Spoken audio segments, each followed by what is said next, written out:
you've talked about hoping to kind of be like better built this year to, I guess absorb a Draymond absence. This will be the first time tonight. What do you need? What are you looking for with that? Yeah, I mean, I believe that we've got a lot of depth, and I think it's the strength of our team. We've got different looks we can put out there in Draymond's place. JK with his athleticism, Kyle, more with his passing and feel, and so we've got options, and we'll start JK tonight, and Kyle will play behind him, and we'll go from there. But I like our depth in any of these cases where we're missing guys. I think it's a real strength. Same lineup around him that Draymond was on. We'll start Loon next to JK with just felt like with Draymond's absence, the combination of JK and Loon made some sense, particularly with Jokic. It's obviously he's a handful, and so I like Loon's experience to start on him. As far as Draymond's concerned, is this a day-to-day thing or something that could? He'll get an MRI tomorrow, day-to-day, but he'll get checked out tomorrow. Rick will look at him, get a better assessment, better feel at that point. Since you're being so generous with the lineup, this is the rest of it. Yeah, Brandin, BP, Wiggs, and Steph. What are you looking for from JK with that first group? Well, we need him to run the floor and dive to the rim and be a threat to score, to put pressure on the rim, and then play defense, rebound, all the stuff that we ask all our guys to do. But he in particular has the ability to put a lot of pressure on the other team with his force and athleticism, and that's what we need. Steve, you had said yesterday, before figuring out that Draymond was going to play, that you guys were looking into all the numbers and studying tape about different combinations and maybe shortening the rotation, and that you would take more of a look even today. Did you figure anything out? I mean, obviously, without Draymond, you're going to use more guys. We figured it all out, and then we found out that Draymond was going to be out, so we had to start over. But no, this is something we do all year. I mean, our analytics department's looking at all kinds of stuff. But lineup combinations for this team, I think, are particularly important because we have a lot of moving parts, and we have a lot of depth and a lot of options. And so it's sometimes it's easier when you don't have a lot of options. So when you do have a lot of options, you have to figure out how to put the puzzle together. And obviously, with our recent struggles, we're looking at everything and trying to see what we can do to give our team a boost. Whenever you're back at full strength, have you settled on shortening the rotation, or you don't know yet? I don't know that yet, and I also have learned not to make any decisions until you have to.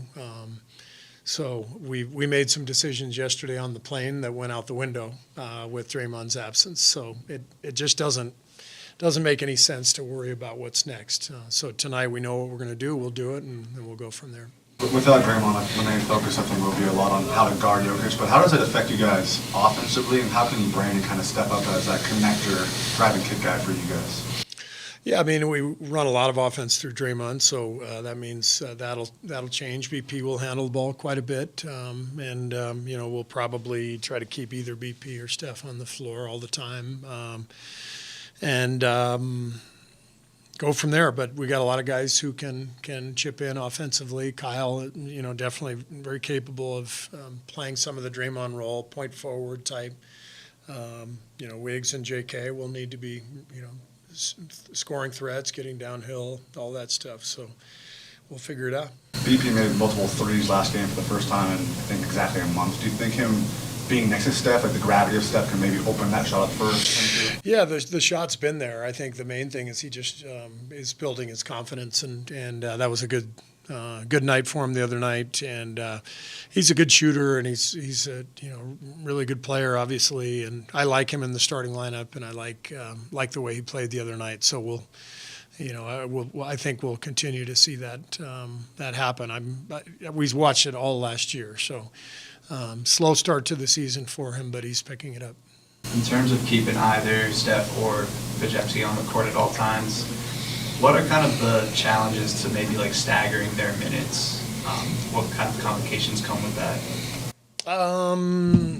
There aren't really any complications. I mean, we're gonna obviously have different rotations tonight anyway with Draymond's absence. So, yeah, that's something we work on. Chris Weems is in charge of that, and we hash it out and try to find lineups that can compete well for the full 48. Particularly upset post game. Is that about them not like Braun?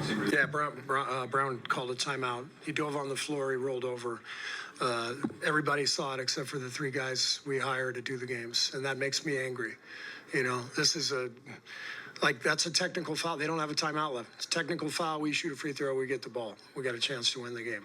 They all told me they didn't see it. He dives on the floor and rolls over, and he goes timeout. It's up to the referees to see. That's why we have three of them. Somebody's got to see it. So that made me mad. With that said, that's not why we lost. We lost because we didn't close again. It's like the fifth game in a row where we've, maybe not all five, but most of these games in this stretch, we're not closing. We're not executing. We're not making good decisions, and it's got to improve. I mean, it was an 11-0 run. I mean, are you mostly blaming this on the offense? Yeah. We turned it over a couple times, but the fouling three-point shooter. They shot 35 free throws. So I thought we played a hell of a game for the most part, and guys played their asses off. They're competing and they're trying, but we can't send them to the line 35 times. And so I think we're trying too hard. I think guys are closing out, and they're closing out without any discernment about what's about to happen. You got to close out and challenge, close out to the side. If a guy makes a shot, he makes a shot. But we can't send a team to the line 35 times and expect to win a game against a great team. So we got a lot to work on. Proud of the guys for their effort. We had a lot of guys who really came up big, played well. But if we're going to be a good team, and I think we can be, we've got to learn to execute and close games. What did you notice from the third quarter with the turnovers? I think what happened was, I looked at the stat sheet, 4 minutes left in the second quarter. We had 18 assists and 1 turnover. We might have had one more for a shot clock violation, but only 1 miscue because we were hitting singles. And then we turned it over 3 or 4 times in the last few minutes of the first half and gave up a 12-point lead because we tried to hit home runs. And this league is unforgiving. If you think you're going to, get on a highlight reel, show everybody, what a special play you can make, it's going to be a turnover. We got to hit singles. We got to make simple decisions, and when we do that, we're really good. But when we try too hard, try to make plays on our own, we get into trouble, and that's why we ended up with 15 turnovers in a game where we had 1 through 20 minutes of the game. So I didn't feel like they were forced by the defense either. No offense to Denver, but I'm going to look at those turnovers, and I might see 1 or 2, but almost all of them are unforced. And so, part of being a good team is decision making. It can't just be about talent or whether you make shots or not. It's got to be about decision making. We have to become a better decision making team. And, that's what's frustrating right now is poor decisions are leading to poor possessions, which is leading to this losing streak. So that's what's happening. What went into Steph's rotation being a little bit different tonight? Just wanted to change it up. We lost 4 in a row. We were losing the Steph minutes, when he was playing or when he was sitting 8 straight minutes. Those stretches of the game have been tough. So we decided, it was actually his suggestion the other day. He came to me and said, if you need me to do that, I'm happy to do it. And we liked it, and we went to, we did it a few years ago, but we haven't done it often. But this is a type of team where we feel like we probably need to do it shorter burst for him, but also, shorter stints without him for the rest of the guys. You guys were a plus 12 to start the fourth with him on the floor. Is part of that to generate offense right away in the fourth quarter? You mean sitting him? You mean starting him in the fourth? Exactly. Yeah. So this by doing it this way, he closes and starts every quarter, and so we like that idea. He traditionally hasn't loved 3 stints a half. He likes 2 stints, but he recognizes that right now we need to do that. And so I thought it was effective. It's hard because you got to take him out around the 8-minute mark of the fourth quarter, but he needs to get some rest. He played 34 minutes tonight. I think that's the number that's manageable, to keep him going through the season. But we've got to make better decisions, like I said, whether he's on the floor or not. What do you make of JK's all-around game tonight? JK did a great job tonight. He's with Draymond out, it changes everything because now he's playing the 4, and he's just much better 4 than he is a 3, and he's good with Loon. He's good with Draymond if Draymond's the 5, and it opens up the floor for him. And I thought he was very measured and poised, and he played a great game.